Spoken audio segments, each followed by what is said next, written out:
There is a quiet moment that happens in every human life. A moment when a person feels the weight of something they did or wanted to do settle softly on their chest.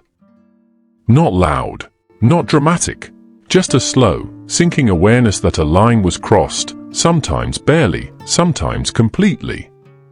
Sin is a word wrapped in centuries of fear and morality, yet underneath all of it lies something far more human, a longing, a weakness, a hunger, a wound. People imagine sin as darkness. But most of the time, it begins in a place much gentler. A lonely night, a silent need, a hidden ache, or a quiet desire that never found a safe place to rest. This is not a story about right or wrong. It is a story about the human mind, and why it wanders toward the forbidden. There is always a beginning, not the dramatic one people imagine, not the moment the rule is broken or the boundary disappears, but something far quieter.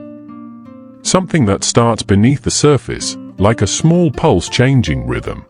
It begins with a feeling, a slight pull, a flicker of curiosity, a whisper of desire. You feel it long before you admit it, long before you name it, long before you understand what it will become. For most people, the moment before the sin is not filled with wickedness. It is filled with humanity, a need, a longing, a sense of something missing that the world never gave them permission to ask for. And when life finally places something tempting in front of them, an opportunity, a sensation, a person, a moment, they don't leap into it. They drift toward it slowly, like someone approaching the edge of deep water without noticing their feet have left the sand. There is often a pause, a hesitation. In this early moment, guilt is gentle. It arrives like a faint shadow, trailing behind desire but never overtaking it. There is still room to stop, to turn back, to breathe and let the feeling pass. But the truth is, most people don't want it to pass. Not yet. Not when it gives warmth to the places inside them that life has left cold. Not when it fills a void they've learned to hide. So they entertain it, the thought, the feeling, the temptation. They let it sit beside them like a secret guest they do not acknowledge aloud. This is the moment of crossing, not the act, but the acceptance. The quiet surrender to the idea that something forbidden might be the answer to an ache they never learned to soothe. And once a person steps into this inner space, the rest unfolds with its own momentum. They haven't sinned yet, but they have begun to walk toward something that will change them.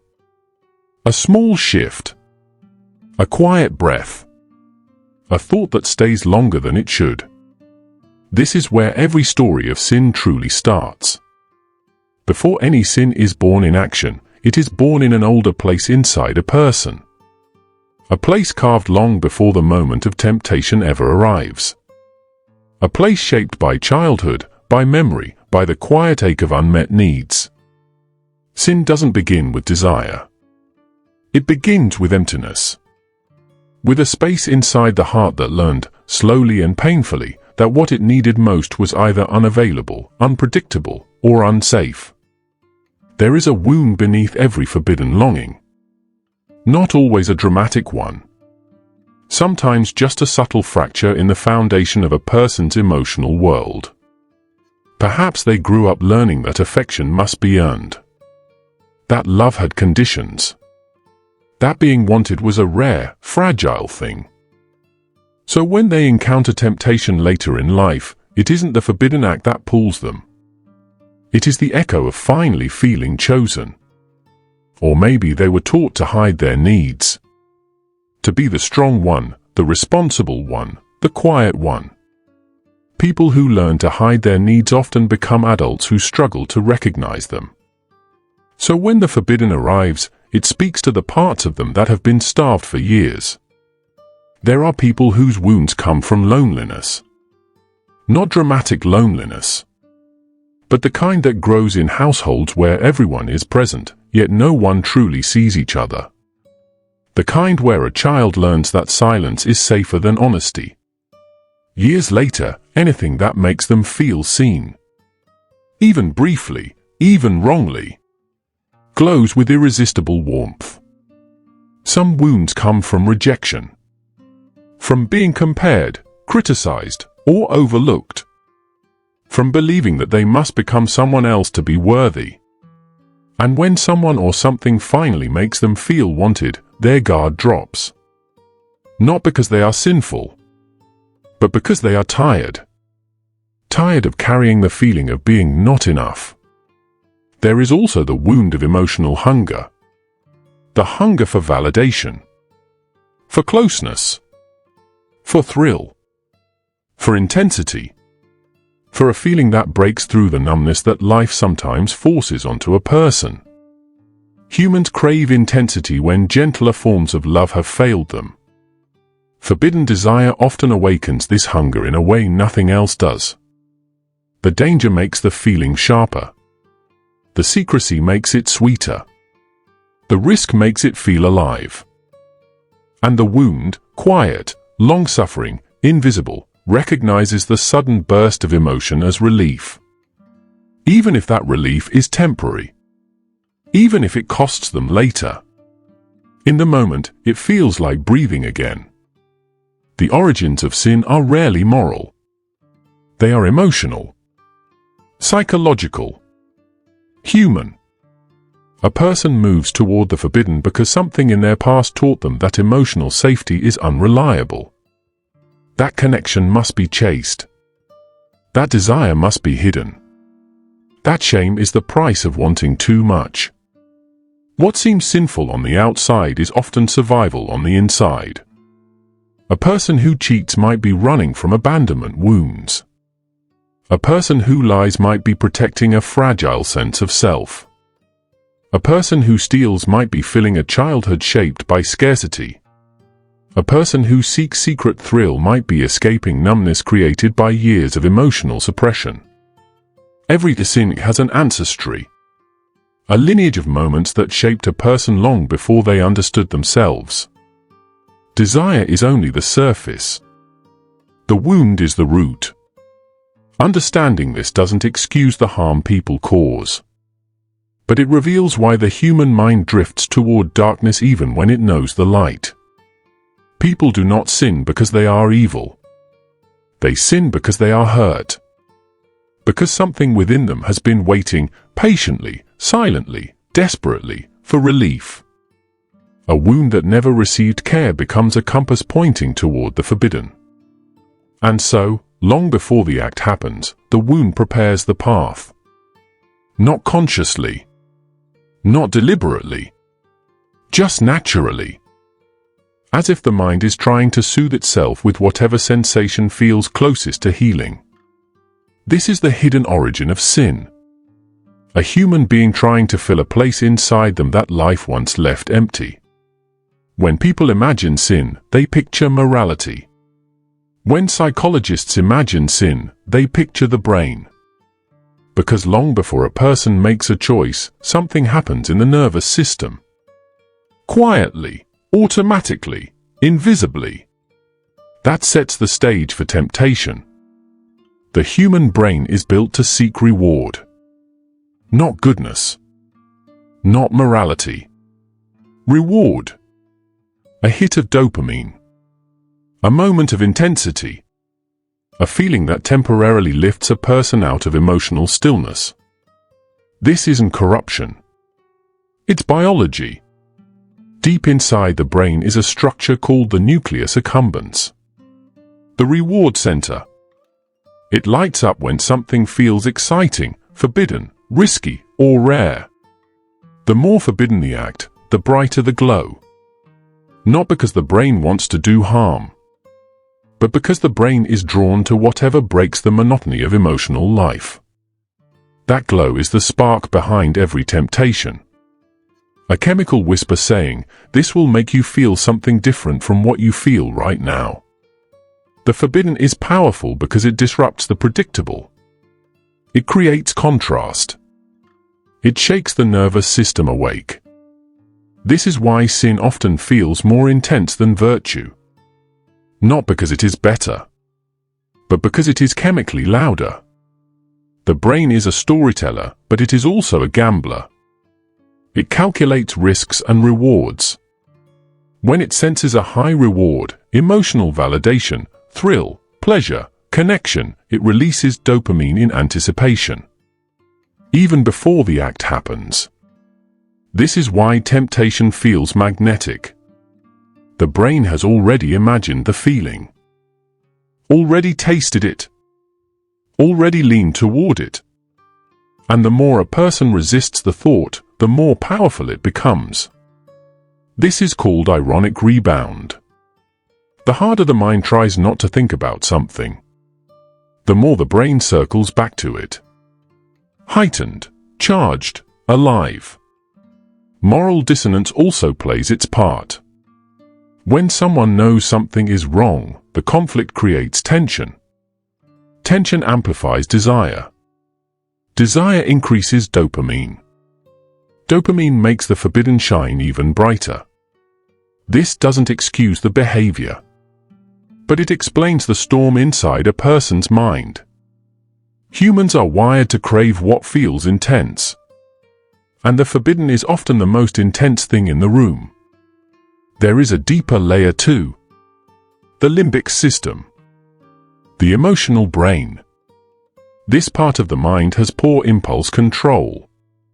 It reacts quickly, emotionally, instinctively. It doesn't care about rules or consequences. It cares about relief. It cares about soothing. It cares about ending discomfort as soon as possible. When someone feels lonely, the limbic system wants connection. When they feel stressed, it wants escape. When they feel unappreciated, it wants attention. When they feel empty, it wants intensity. And when the forbidden offers these feelings, even briefly, the emotional brain leans toward it like a starving animal leaning toward food. Meanwhile, the prefrontal cortex, the logical part of the brain, tries to hold the line. It tries to reason. It tries to protect. It tries to stop the impulse. But stress weakens it. Sleep weakens it. Loneliness weakens it. Emotional exhaustion weakens it. When the logical brain is tired and the emotional brain is hungry, sin becomes simply the shortest path to relief. There is another factor: novelty. The brain loves what is new. What is thrilling? What is unpredictable? What feels like stepping into a different version of yourself, even if only for a moment? Novelty increases dopamine more than routine ever will. And the forbidden is often coated in novelty. The psychology of sin, then, is not about moral failure. It is about a mind trying to feel alive, trying to escape numbness, trying to answer a wound with a sensation strong enough to drown it out. The shadows of the brain don't make a person evil. They make them human, imperfect, complicated, driven by chemistry as much as choice. When someone walks toward the forbidden, they are not chasing destruction. They are chasing relief, intensity, validation, connection, escape. The brain pulls the strings long before the person understands what they are being pulled toward. Sin begins in feeling, then in the wound, then in the brain, long before it ever reaches the world. There is a moment, often long, often silent, when the human mind becomes a battlefield. Not the loud kind, but the kind that takes place behind a perfectly calm expression. A quiet face hiding a violent inner struggle. This is the war between desire and morality, between longing and restraint, between the self that wants relief and the self that fears the consequences. It starts subtly. A feeling that flickers at the edge of awareness. A thought that returns more often than it should. A temptation that grows familiar. And suddenly, the person who once stood firmly in their principles begins negotiating with themselves. It's not a big deal. It's only a thought. I'm not hurting anyone. I can stop whenever I want. The mind becomes a lawyer, arguing, persuading, softening the edges of guilt just enough to make the forbidden feel reasonable. This inner negotiation is not weakness. It is fear disguised as logic. The fear of losing comfort. The fear of staying lonely. The fear of facing an emptiness that temptation momentarily fills. And so, the first layer of conflict appears. The desire to feel something versus the fear of what that feeling might cost. The person tries to resist. They distract themselves. They avoid the situation. They tell themselves they will stop. They promise it is the last time. But resistance has a strange effect. The more someone pushes a forbidden thought away, the more intensely it comes back. The brain is not good at letting go of what feels unresolved. It circles back, returns stronger, whispers louder. A person can go through entire days acting normal. Laughing, working, talking, functioning. While inside them, desire and guilt pull in opposite directions like two hands tearing a single heart. The second layer of conflict forms here. The longing to be good versus the longing to be human. Most people imagine goodness as stability, self-control, consistency. But humans are emotional creatures. They crave intensity, connection, escape, novelty, validation. Desire makes them feel alive. Morality makes them feel safe. And the mind desperately tries to choose between the two. During this inner war, every choice feels wrong. If they move toward desire, guilt rises. If they move toward restraint, loneliness rises. If they do nothing, the tension grows unbearable. The person becomes two versions of themselves. One who wants to protect their life as it is, and one who wants to escape it. The conflict worsens at night. When the world quiets, temptation grows louder. The mind, exhausted from resisting all day, begins to slip. Thoughts that were once fleeting become immersive. The forbidden begins to feel inevitable. The third layer of conflict emerges. The self they present to the world versus the self they keep hidden. On the outside, they appear composed. Inside, they are unraveling. Shame grows, not from the act itself, but from the awareness that they are losing the war to something they once thought they could easily resist. And yet, they don't walk away. Not fully. Because desire is comforting. Because guilt is familiar. Because the forbidden has become the only place where they feel what they can't feel anywhere else. Eventually, they reach a point where the conflict itself becomes addictive. The thrill of resistance. The push and pull. The burning tension. It becomes a cycle that feeds on itself. A pattern where desire grows louder because guilt exists. And guilt grows louder because desire persists. This is the war behind the quiet face. A war no one sees. A war many people fight. A war where there is no hero, no villain. Only a human being caught between two emotional truths. The forbidden promises relief. Morality promises safety. And somewhere between those promises, the person stands trembling. Unable to choose. Unable to walk away. Unable to silence the storm inside them. There comes a moment, quiet, sudden, unmistakable, when a person can no longer hide from themselves. It doesn't always happen during the act. Sometimes it happens after. Sometimes long before. But it always arrives, like a mirror held gently in front of a trembling face. This is the moment of realization. Not dramatic. Not explosive. But piercing. A soft, undeniable clarity that slips through the noise of desire and settles into the center of the chest. It often begins with a small trigger.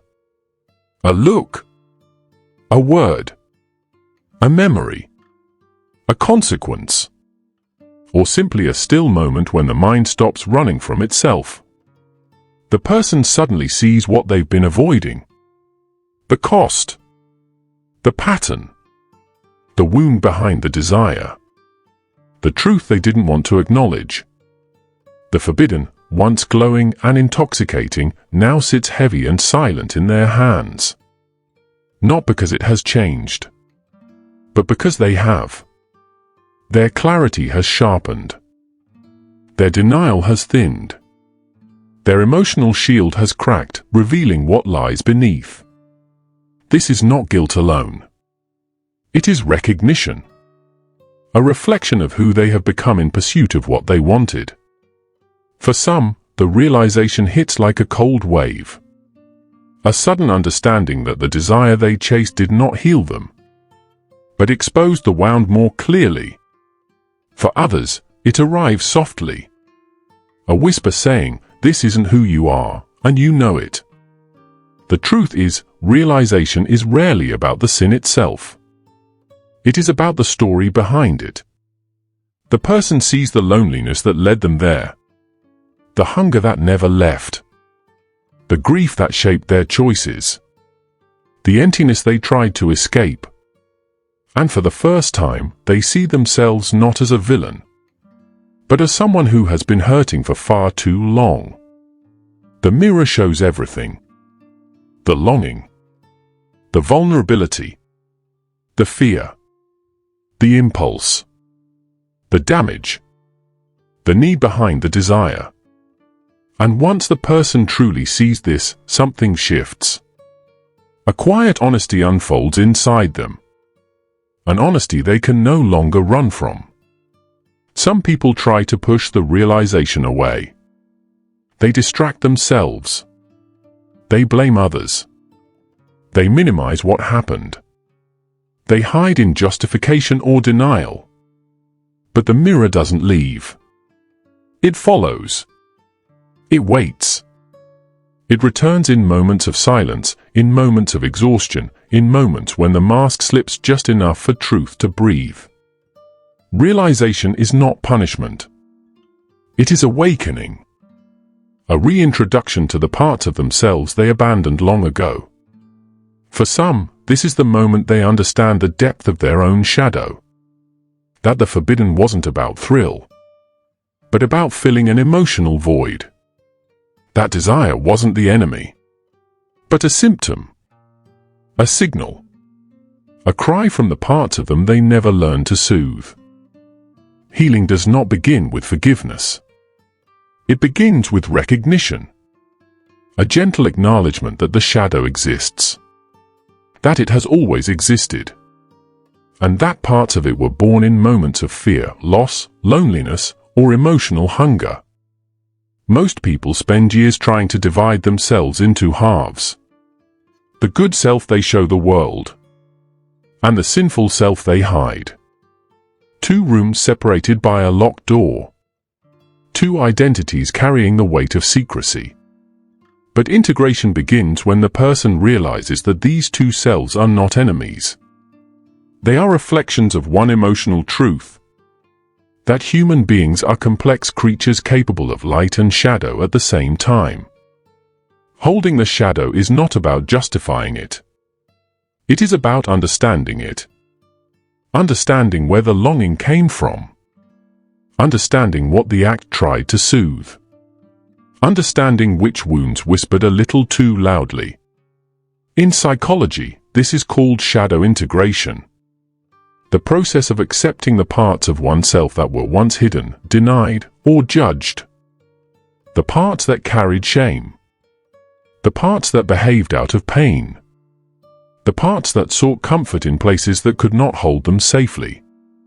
For many, this is the most terrifying step, because acknowledging the shadow feels like standing unguarded in front of a dim mirror.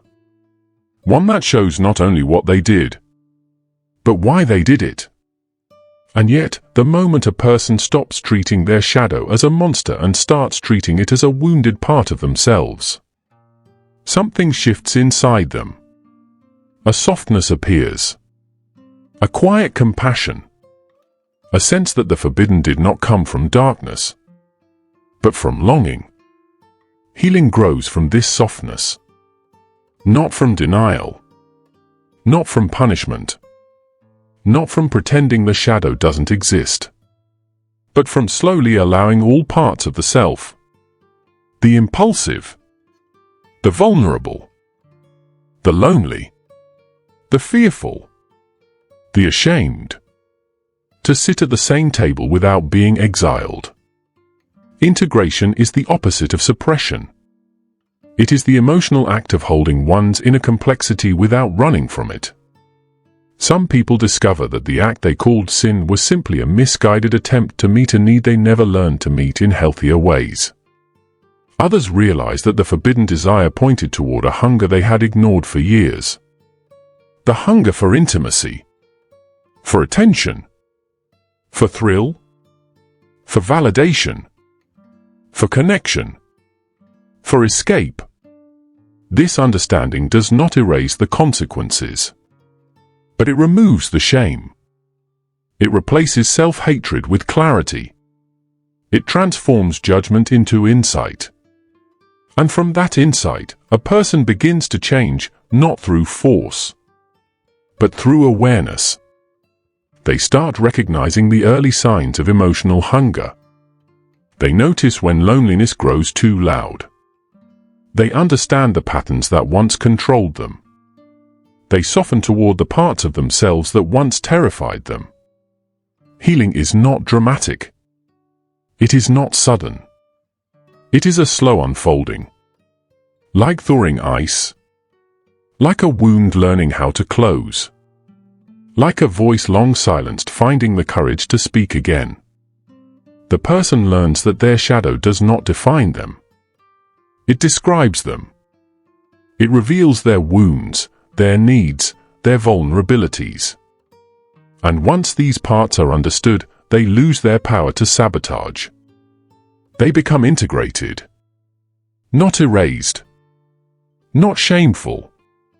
Not dangerous. But simply human. To hold the shadow is to hold the truth. That every person is both the ache and the healing. Both the mistake and the lesson. Both the wound and the one who tends to it. This is the quiet beginning of integration. The moment when a person stops hiding from who they were and begins becoming who they can be. When the journey through desire, conflict, realization, and understanding finally settles, something almost imperceptible begins to happen inside a person. Not a grand transformation. Not a heroic redemption. Just a softness. The kind that arrives quietly after years of inner turbulence. It begins with silence. A different kind of silence than before. Not avoidance. Not denial. A silence that feels like a long breath finally exhaled. A silence that makes room for truth, for tenderness, for the slow rebuilding of the self. The storm of temptation, guilt, longing, and conflict no longer roars as loudly. The forbidden no longer burns with the same intensity. Not because the person has conquered their desires, but because they have understood them. And understanding has a way of dissolving what fear once magnified. In this new quiet, the person begins to see themselves with clearer eyes. Not as someone defined by a single act. Not as someone stained by a mistake. But as someone who has walked through their own shadows and survived. There is a strange beauty in this realization. A gentleness that feels earned. A humility that opens the heart in ways moral perfection never could. Most people think growth comes from staying on the right path. But often, the deepest growth comes from stepping off it. Getting lost. Feeling the weight of the detour. And finding the way back with a new kind of wisdom. Sin, in its rawest form, is not a verdict. It is an encounter. An encounter with desire, with memory, with vulnerability, with the deepest, most unguarded parts of the human psyche. And in the aftermath, when the noise settles, the person is left with something profound, a more honest relationship with themselves. In this soft after state, there is no need to pretend, no need to split into halves, no need to hide behind masks of purity or shame. The person sees that they are both capable of crossing boundaries and capable of learning from the consequences. They see that they are fragile, yet resilient, flawed, yet still worthy of tenderness. The world does not offer many spaces where people can hold their imperfections gently, but the inner world can learn to. This is where the healing solidifies, in the acceptance that being human means carrying contradictions, that goodness does not require perfection, that morality is not a straight line, but a landscape shaped by emotion, memory, and complexity. In the softness after the storm, the person begins to feel a quiet gratitude, not for the mistake, but for what it revealed, for the parts of themselves they finally faced, for the wounds they acknowledged, for the emotions they stopped denying. They realize something else, too, that the shadow is not an enemy, but a teacher, a guide revealing where the ache lies, where the emptiness lies, where the self still longs to be held. And in this awareness, guilt transforms into understanding, shame transforms into humility, fear transforms into clarity. The person steps forward, not as someone purified, but as someone humanized, someone who knows themselves a little more deeply, someone who has seen the fragile architecture of their own mind, the longing, the hunger, the confusion, the desire,